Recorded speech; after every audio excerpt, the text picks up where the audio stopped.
head into another grand final series? Yeah, no, we've had a really tough lead in with tough physical games, so it's been great for us, to tune us up at the right time of the year. And, we're playing against the top team for the championship, so it's great to be in that hunter position that we're chasing it and we're not defending it like we have done in the past. And it is different. You don't have the home court advantage this time around.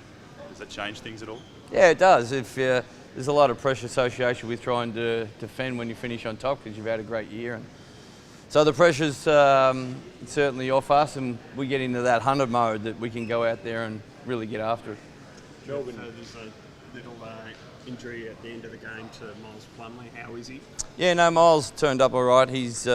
We looked at it and nothing came back through the scan, so yeah, he should be fine. So we finally get to see Plumley v Bogut.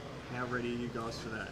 Yeah, well, obviously, as a coach, you'd like a week to prepare to get in. We just got recovery yesterday, flight today, so we're going in there with no on-court preparation. But the guys have, played with that edge last game, and look forward to carry that over. Does those two guys being a centre of the battle, does it change the way you play a bit? Not really.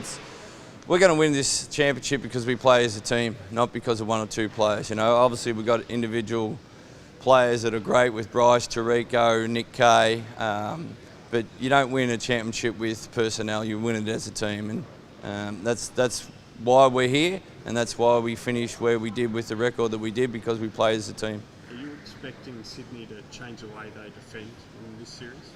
I guess after a 5-game series, everything's up and open. We're probably, we won the last couple. They didn't have Bogut there playing, so that makes a bit of a difference in the centre. But look, we've got a system that can attack multiple different directions, and we'll go at game time and see what calls upon. There were times where, I guess, in the last series, Miles against Cam, obviously, because he's a guy that can shoot the three, he's a bit more athletic, it tests him a bit more. Do you think against a guy like Bogut, he's going to feel a bit more comfortable around under the rim and stuff like that? Yeah, look, to be honest with you, Cairns wasn't a great matchup with us because they can stretch the floor and shoot the threes, and that's especially when they put that smaller team out, the 4 and the 5 could both shoot. So we had to make some adjustments out there how we defended that, and a little bit different from our normal. So this is a different team altogether. Individually, they're great. They've got 2 league MVPs and 2 great imports, and and a few boomers that have a few Olympics under the belt. So, we have to be spot on what we're doing. Tarico's performance obviously was a real eye-catching one in that last game. What do you think that's going to be able to do for his confidence heading into this series? Yeah, I think he mentioned it after the game. He just got into rhythm. He felt like he was getting into rhythm game 2. And we know what he can do when he gets in rhythm. So, it's his birthday today, so I just reminded him he's got to drop 30 tomorrow. Do you take any credence out of Melbourne's performance against Sydney? Like, you could arguably say that they lost 2 games they should have won.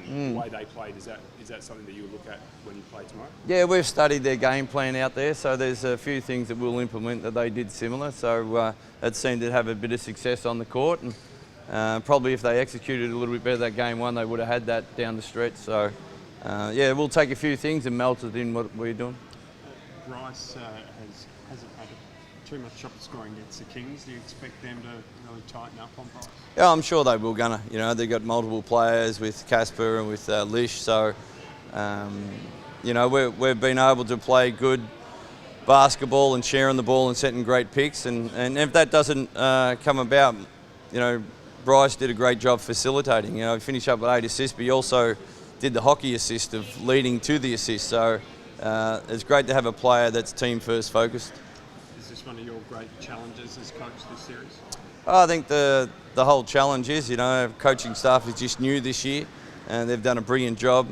Same as our medical staff have done a brilliant job just to get the guys peaking at the right time, and looking forward to the game tomorrow. Do you have any tricks up your sleeve, or is a grand final series not the place to bring out those sorts of... I think I used all my tricks last game against Cairns, so look, it's something, Sydney are a different team than anybody else. Obviously with Bogut in the middle and the presence that he has, and Tate's been fantastic. And so, we just have to lock in the personnel and come up with a great game plan and implement it. A bit of talk around whether this might be Damo's last crack at it.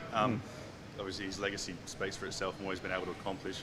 What does it mean sort of heading into another series with, you know, that sort of, I guess, future looming over his head? Yeah, look, he's such a good leader. You know, obviously on court, inspirational leader, what he does out in the court, and off the court, he's grown his leadership the last 4 or 5 years, and he just says 1 or 2 words to the guys, and they're locked in, and that's that's priceless. And this time of the year, him and Jesse have been vocal in our meeting yesterday and what's needed to win a championship, and we'll lean on them through this period.